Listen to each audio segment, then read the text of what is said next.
গাজায় বোমার গর্জন, চারদিকে ধ্বংসস্তূপ, কিন্তু যুদ্ধক্ষেত্রের বাইরে আরেকটা লড়াই চলছে কূটনৈতিক ময়দানে। প্রতিদিনই যেন ইসরায়েল আরো এক ধাপ করে আন্তর্জাতিক বিচ্ছিন্নতার দিকে এগোচ্ছে। বিশ্ব রাজনৈতিক টেবিলেও যেন একটু একটু করে একঘরে হয়ে পড়ছে ইসরায়েল। অনেকের মনে এখন সেই পুরনো ইতিহাস ঘুরে ফিরে আসছে। দক্ষিণ আফ্রিকার বর্ণবাদের সময়কার কথা। তখন কেবল রাজনৈতিক চাপই নয়, অর্থনৈতিক নিষেধাজ্ঞা, ক্রীড়া ও সাংস্কৃতিক বর্জনের সম্মিলিত শক্তিতে প্রিটোরিয়া বাধ্য হয়েছিল মাথা নত করতে। এখন প্রশ্ন হলো, ইসরায়েলের ক্ষেত্রেও কি এবার তেমন কোনো দৃশ্যপট তৈরি হচ্ছে, নাকি ইসরায়েল এখনো এমন ভাবে টিকে যাবে যেখানে বিশ্বচাপ তাকে নতি স্বীকার করাতে পারবে না? যুদ্ধের ময়দানে তারা এগোচ্ছে, কিন্তু বিশ্ব মঞ্চে যেন একে একে হারাচ্ছে মিত্র।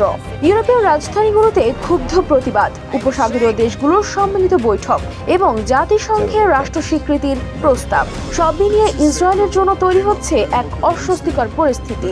ইসরায়েলের সাবেক দুই প্রধানমন্ত্রী এহুদ বারাক ও এহুদ ওলমার্ট স্পষ্ট অভিযোগ তুলেছেন, নেতানিয়াহুর ডানপন্থী সরকার ইসরায়েলকে বিশ্বমঞ্চে একঘরে করে দিচ্ছে। আন্তর্জাতিক অপরাধ আদালতের পরোয়ানার কারণে নেতানিয়াহু এখন অনেক দেশে ঝুঁকি ছাড়াই ভ্রমণ করতে পারছেন না। ওয়ালটন এখন দেশের সীমানা পেরিয়ে পৌঁছে গিয়েছে 50টিরও বেশি দেশে। ওয়ালটন, ঘরে ঘরে বিশ্বজুড়ে। এদিকে জাতিসংঘে ব্রিটেন, ফ্রান্স, অস্ট্রেলিয়া, বেলজিয়াম ও কানাডা এরই মধ্যে ঘোষণা করেছে তারা ফিলিস্তিনকে রাষ্ট্র হিসেবে স্বীকৃতি দেওয়ার পরিকল্পনা করছে। উপসাগরীয় দেশগুলো কাতার বৈঠক ডেকে ইসরায়েলের সামরিক পদক্ষেপের বিরুদ্ধে যৌথ প্রতিক্রিয়া জানাচ্ছে। গ্রীষ্মে গাজায় অনাহার, গাজা সিটিতে সেনা অভিযানের প্রস্তুতি, এসব কারণে ইউরোপীয় সরকারগুলো ক্ষুব্ধ হয়েছে। শুধু বিবৃতি নয়, বাস্তব পদক্ষেপও নিচ্ছে তারা। যেমন বেলজিয়াম পশ্চিম তীরের অবৈধ বসতি থেকে আমদানি বন্ধ করেছে, স্পেন অস্ত্র নিষেধাজ্ঞাকে আইনে পরিণত করেছে, আর গাজায় যুদ্ধাপরাধের অভিযোগে অভিযুক্তদের দেশে প্রবেশ নিষিদ্ধ করেছে। সংস্কৃতি ও ক্রীড়াঙ্গনে চলছে বয়কট, ক্রীড়া আসরেও বিক্ষোভে বাতিল হয়েছে ম্যাচ, খেলোয়াড়রা পতাকা বহনের অনুমতি না পেয়ে সরে দাঁড়িয়েছেন। অর্থনৈতিক দিক থেকেও চাপ বাড়ছে।